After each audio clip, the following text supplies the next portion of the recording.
पश्चिम बंगाल चुनाव में ममता बनर्जी ने भारतीय जनता पार्टी के साथ खेला कर दिया। ममता बनर्जी का जो सबसे प्रसिद्ध स्कीम है जिसका नाम है लक्ष्मी भंडार, उसमें ममता बनर्जी ने अब महिलाओं को 5,000 की जगह 1,500 देने की कोशिश की है, वादा किया है। और ममता बनर्जी का कहा जाता है कि जो कहती हैं वो करती है। दूसरा ये है कि ममता बनर्जी ने जो ST और SC समाज से यानी आदिवासी और जो दलित समाज से है तो उनके लिए 1,700 रुपये का घोषणा कर दी है। फिर उसके बाद आशा वर्कर के लिए 1,000 रुपये बढ़ाने का स्कीम लाया। ममता बनर्जी ने कहा है कि जो भी युवा जो बेरोजगार है उसको युवा शक्ति स्कीम के अंदर 1,500 रुपया महीना मिलेगा और इसकी उम्र जो है 40 वर्ष बताई गई है। उसके अलावा कई सारे जो है अलावेंस बढ़ाए गए हैं।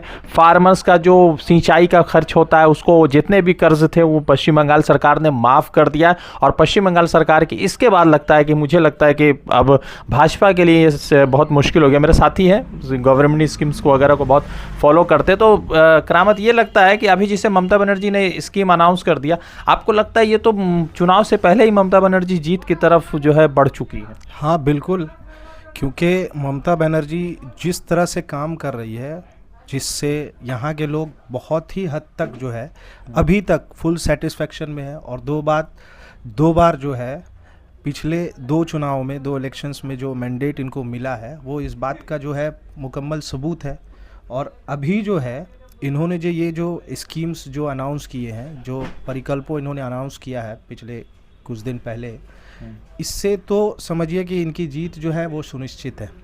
अब जो है शायद कोई दूसरी सरकार या कोई दूसरी पार्टी जो है यहाँ पे अपना सिक्का जमा पाएगी। और ममता बनर्जी जो है एक ट्रेडमार्क नेता है पूरे मुल्क में, पूरे कंट्री में। अभी जो है कोई हमारे पास जो है वुमेन जो है चीफ मिनिस्टर नहीं है सिटिंग। एक तरह से है दिल्ली में वो, लेकिन दिल्ली की बात अलग है। इतने बड़े स्टेट में जहाँ की आबादी लगभग 12 करोड़ आबादी है, इतने बड़े स्टेट में एक वुमेन चीफ मिनिस्टर का होना यहाँ के लोगों के लिए एक बहुत ही एक्सेम्पलरी है। ये एक मतलब एक मिसाल के तौर पर यहाँ के औरतों के लिए, और औरतों के लिए जो काम उन्होंने किया है, लक्ष्मी भंडार बोलिए या फिर ये जो अभी आशा के लिए जो उन्होंने 1,000 रुपया बढ़ाया है, या सिविक वॉलंटियर्स के लिए, तो ये भले ही एक तरह से जो है इलेक्शन से पहले किया गया, लेकिन ये इस बात को दर्शाता है, इस बात को जो है प्रूव कर देता है कि आने वाला इलेक्शन जो है उनके नाम पे होगा। ममता बीजेपी ने भी कहा, जैसे ही 1,500 का अनाउंस हुआ तो बीजेपी ने कहा कि हम महिलाओं को लक्ष्मी भंडार में 3,000 देंगे, तो उनका भी एक बड़ा वादा आ गया है। इस तरह के वादों की बात अगर की जाए तो बहुत सारे वादे हैं। पहले तो 15 लाख आना चाहिए था। जो जॉब्स की बात हुई थी कि 1 करोड़ या 1.5 करोड़ जॉब आएंगे, वो आ रहे हैं। अभी तो हम लोग देख रहे हैं सारे सेक्टर्स में किस तरह से जो है मतलब पब्लिक सेक्टर का जो है वो गिरावट हो रहा है। तमाम बीजेपी पिछले लगभग जो है 12 सालों से जो है सेंटर पे हुकूमत कर रही है, लेकिन उसमें जो है हम बहुत ज़्यादा रिक्रूटमेंट वगैरह देखते नहीं हैं। ठीक है, तो वो कहीं ना कहीं एक वादा है।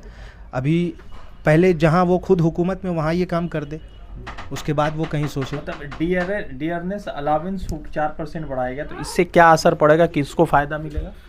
इससे जो गवर्नमेंट सेक्टर में जो एम्प्लॉय हैं उनका जो यहाँ पे जो DA है, जो महंगाई भत्ता जो गवर्नमेंट 6 महीने में अनाउंस करती है, भले ही यहाँ थोड़ा लेट हो रहा है, लेकिन अभी जो 4% से उनको ज़रूर राहत मिलेगा।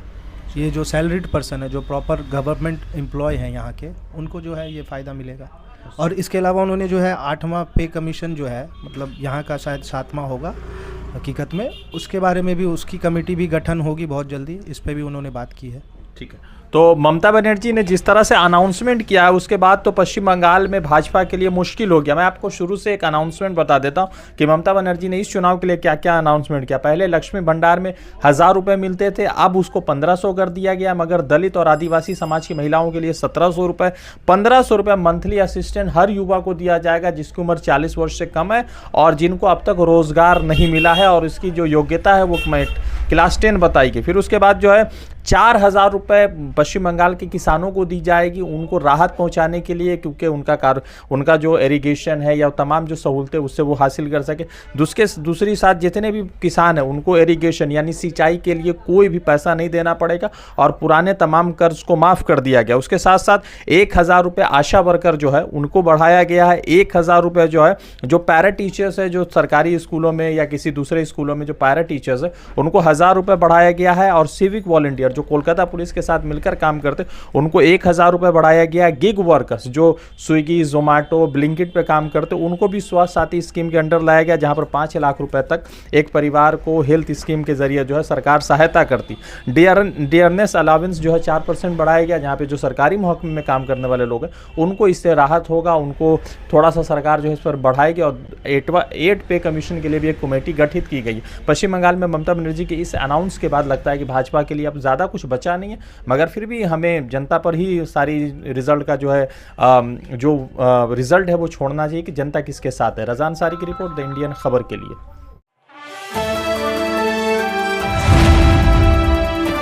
द इंडियन खबर, सच आपके सामने।